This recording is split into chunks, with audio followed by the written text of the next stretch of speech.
William Harrison Hayes, Sr., Hayes / November 5, 1879, March 7, 1954, namesake of the Hays Code for Censorship of American Films, was chairman of the Republican National Committee, 1918–21, and U.S. Postmaster General, 1921–22.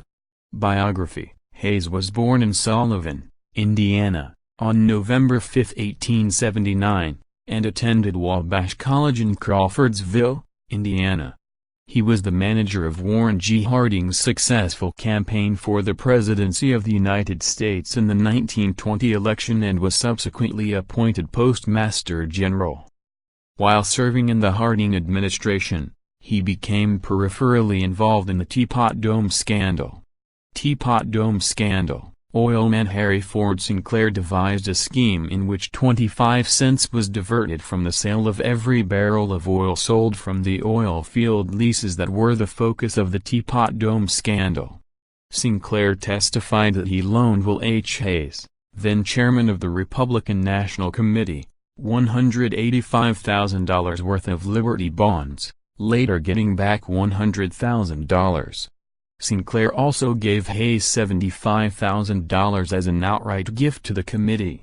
At the time, Hayes was attempting to pay off the 1920 Republican campaign debt. Hayes later approached a number of wealthy men and told them that if they would contribute to pay down the committee's debt, he would reimburse them for their contributions with Liberty bonds. In 1924, after his resignation from the Harding administration and while he was serving as president of the Motion Picture Producers and Distributors of America, Hayes was called to testify before the Senate Committee on Public Lands. When asked how much money Sinclair had contributed to the Republican Party, Hayes testified that his contribution was $75,000. In 1928, after more details of Sinclair's scheme had emerged, Hayes was called to testify again. Hayes then told the full story of Sinclair's contribution, including the donation of $185,000 in Liberty bonds and the $75,000 cash contribution. He stated that he had not mentioned the bonds in his earlier testimony because the committee had not asked about any bonds.